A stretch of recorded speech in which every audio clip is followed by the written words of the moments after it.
औज़ुबिल्लाहिमिनश्शैतानिर्रजीम बिस्मिल्लाहिर्रहमानिर्रहीम। मैं हूं आपका मेज़बान बाकिर अली और आप देख रहे हैं जियो पॉलिटिक्स एंड इकोनॉमिक्स। आज की करंट अफेयर्स के साथ मैं हूं हाजिर आपकी खिदमत में।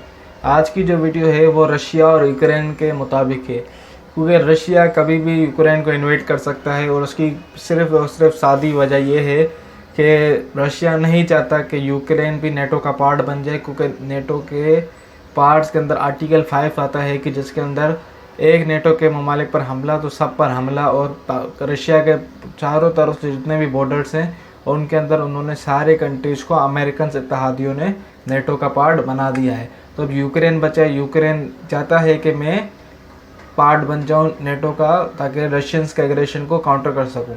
लेकिन अभी ये आ रही है कि अमेरिकन्स ने और जितने भी अमेरिकन्स के इत्तेहादी हैं, जापान, फ्रेंच, यूके, इन सब ने अपने अपने जितने भी सिटीज़न यूक्रेन में रहते हैं उन सबको बाहर निकाल दिया, कहा कि आप एवोक्यूएट कर दो। जैसा कि अफगानिस्तान में उन्होंने कहा था कि आप सब का अफगानिस्तान छोड़ कर चले जाएं।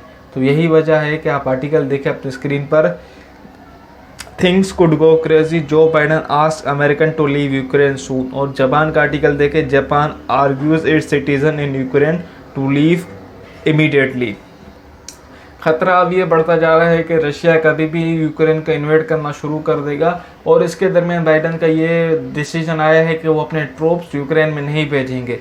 जैसे जब रशिया हमला करेगा यूक्रेन के ऊपर तो इन्वेजन होगी, तो फिर सामने से यूक्रेनी फ़ौज भी जवाब देगी, तो रेजिस्टेंस पैदा होगी, आपस में लड़ाई झड़प होंगी, बहुत सारे फौजी हलाक भी होंगे। तो इसके अंदर अगर अमेरिकन ट्रूप्स आते हैं, अमेरिकन फौजी आते हैं, तो फिर अगर वो भी इस जंग के अंदर हिस्सा ले लेंगे तो फिर ये एक वर्ल्ड थर्ड वर्ल्ड वॉर बन सकती है। तीसरी जंग अजीम ये में तब्दील हो सकती है, छोटी सी जंग। अब मुझे नहीं लगता कि नेटो के कंट्रीज़ या अमेरिकन इतने बेवकूफ़ होंगे कि वो इस यूक्रेन के चक्कर में आके अपने आप को वर्ल्ड थर्ड, मतलब एक सिविलाइज माशरे में रहते हुए एक तीसरी जंग अजीम ये बर्दाश्त कर सके।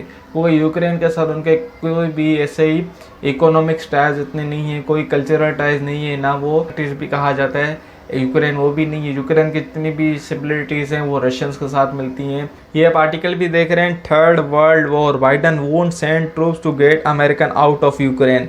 और इसके अलावा एक और आर्टिकल आप देख लें, NATO will not get involve military in Ukraine says alliance deputy chief. Means इसके अंदर आपने देख लिया कि जो यूक्रेन जो था वो इसी सहारे पे खड़ा हुआ था कि मेरे बैक पे अमेरिका है और मेरे बैक पे नेटो के कंट्रीज़ हैं, तो हम कर लेंगे इन्वेट, तो हमारे को बचाने के लिए नेटोस कंट्रीज़ आएंगे और मुख्तलिफ आएंगे। इसी तरीके से ताइवान भी ये लेके बैठा हुआ है कि अगर हम कुछ हमला करते हैं, हम कुछ करते, चाइना अगर एग्रेशन दिखाता है तो हमारे को नेटो कंट्रीज़ बचाने आएंगे। नेटो कंट्रीज़ भी बचाने नहीं आएंगे, अमेरिकस भी बचाने नहीं आएंगे, वो ना सिर्फ ताइवान के लिए और ना ही सिर्फ यूक्रेन के लिए। और इसी तरीके से रशिया ने अपनी तमाम ही ट्रूप्स आगे लेकर आ चुका है, बिल्कुल यूक्रेन के बॉर्डर के करीब ला चुका है, जिसकी वजह से उन्होंने अपना मिलियंस ऑफ डॉलर्स खर्च किए, क्योंकि एक असले को, एक बम बारूद को या एक टैंक्स को यहाँ एक जगह से लेकर दूसरे जगह में लेके जाना बिलियंस ऑफ डॉलर्स का खर्चा आता है। और उसके अंदर रशिया कुछ वेल्दी कंट्री भी नहीं है, रशिया को डेवलप्ड कंट्री भी नहीं है। रशिया की इकोनॉमी श्रिंक हो रही है because of sanctions against US और नेटो कंट्री, तो सब ने जो रशिया पे सैंक्शंस लगाई, इसी वजह से वो ग्रो नहीं कर पा रहा।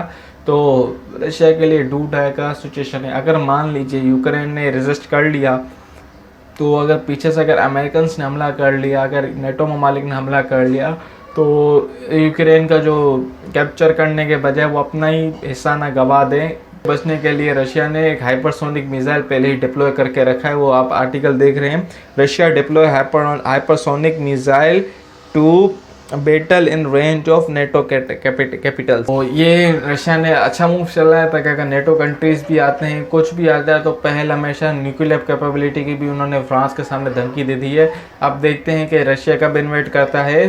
तो अगर इसी तरह की वीडियोस जानने के लिए अगर आप हमारे चैनल को सब्सक्राइब कर सकते हैं। मैं हूँ आपका मेज़बान बाकिर अली। आई होप सो जंग ना हो। अगर जंग होगी तो पहले से पाकिस्तान के अंदर एक महंगाई की लहर है, तो पाकिस्तान के अंदर एक और महंगाई की लहर इस तरीके से आ सकती है कि रशिया का अगर हमला करेगा तो क्रूड ऑयल के दाम एकदम बढ़ जाएंगे। 100 बैरल 115 बैरल 110 बैरल तक जा सकते हैं, जिसके डायरेक्ट इफेक्ट्स पाकिस्तान की इकोनॉमी में आएंगे in the shape of inflation. तो ये थी आज की वीडियो। अगर आपको ऐसी वीडियो चाहिए तो इस वीडियो को लाइक कर दीजिए, कमेंट्स कर दीजिए और चैनल को सब्सक्राइब कर दीजिए। मैं हूँ आपको मेज़बान बाकर अली और आप देख रहे हैं जियो पॉलिटिक्स एंड इकोनॉमिक्स।